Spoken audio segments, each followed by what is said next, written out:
একটা বিমান একটা দুর্ঘটনা মুহূর্তে মাইলস্টোন কলেজ রূপ নিল এক বিভীষিকায়। যেখানে একটু আগেও ছিল ক্লাসের কোলাহল, সেখানেই তৈরি হলো শত শত আর্তচিৎকার। বাংলাদেশ বিমান বাহিনীর F7 মডেলের বিমানটি দুপুর 1:06 উড্ডয়ন করে। 12 মিনিট পর ঠিক 1:18 বিমানটি বিধ্বস্ত হয়। বিমান চালাচ্ছিলেন ফ্লাইট লেফটেন্যান্ট তৌকির। এটি তার সোলো ফ্লাইট ট্রেনিং এর অংশ ছিল। এই ধাপে এসে একজন প্রশিক্ষণরত বৈমানিক প্রথমবারের মতো একা কোনো প্রশিক্ষক ছাড়াই নিজে একটি বিমান ওড়ায়। ফ্লাইটের দৈর্ঘ্য ছিল সাধারণত 20 থেকে 30 মিনিটের, কিন্তু কে জানতো মাত্র 12 মিনিটেই সবকিছু শেষ হয়ে যাবে। তাছাড়া এই ট্রেনিং এর আগে পাইলটের মনোবল, দক্ষতা, জরুরি অবস্থা সামলানোর কৌশল সহ নানান বিষয় বারবার পরীক্ষা করে দেখা হয়। সবকিছু ঠিক থাকলে তখন তাকে একাই একটি বিমান নিয়ে ওড়ার সুযোগ দেওয়া হয়। তৌকির সবকিছুর যোগ্য ছিল। তিনি বিমান নিয়ে কুর্মিটোলা পুরান এয়ারফোর্স বেস থেকে টেক অফ করেন।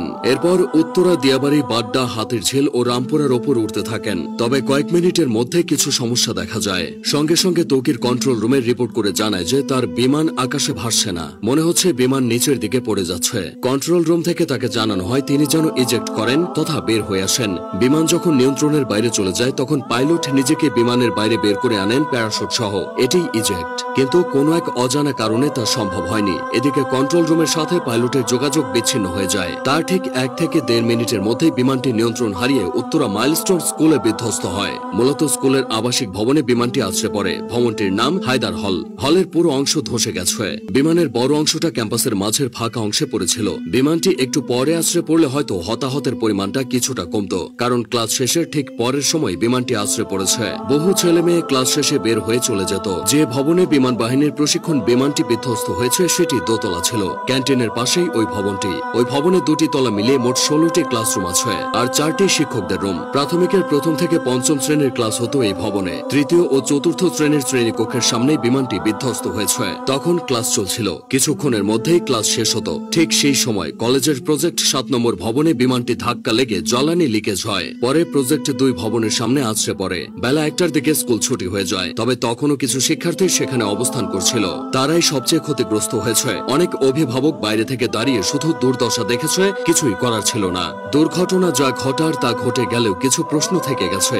স্কুল কলেজ এরিয়ায় বাস ট্রাকের হর্ন আস্তে করার কথা বলা হয়। সেখানে স্কুল এরিয়ায় প্রশিক্ষণ বিমান ওড়ানো নিয়ে বেশ সমালোচনা হচ্ছে। উন্নত দেশগুলোতে বিমান বাহিনীর প্রশিক্ষণ বিমানগুলো জনমানবহীন এলাকায় এনে ওড়ানো হয়, এই যেমন ফাঁকা মাঠ, নদীর পার বা বিধ্বস্ত কোনো জায়গায়। কারণ একটাই, কোনো অনাকাঙ্ক্ষিত ঘটনা ঘটলে যেন ক্ষয়ক্ষতি এড়ানো যায়। এদিকে ঢাকার মতো জনবহুল শহরে বিমান বিধ্বস্তের এই ঘটনা ক্ষয়ক্ষতির পরিমাণ বাড়িয়ে দিয়েছে। তাছাড়া যে বিমানটি নিয়ে তৌকির বের হয়েছিল সেটি বহু বছরের পুরানো বিমান বলে অনেকে দাবি করছে। এই বিমান এতটাই ঝুঁকিপূর্ণ যে দুনিয়া জুড়ে এটি উড়ন্ত কফিন নামে পরিচিত। এই ধরনের দুর্ঘটনায় রেস্কিউ অপারেশন চালানো কঠিন। মাইলস্টোনের এই ঘটনায় ক্রিকেটার, আলেম ওলামা থেকে শুরু করে রাজনৈতিক অঙ্গন পর্যন্ত সবখানেই শোকের ছায়া নেমেছে। হতাহতের ঘটনায় মঙ্গলবার একদিনের রাষ্ট্রীয় শোকও ঘোষণা করা হয়েছে। মাইলস্টোন স্কুল অ্যান্ড কলেজের ইতিহাসে এই ঘটনা দগদগে ক্ষত হয়ে থাকবে।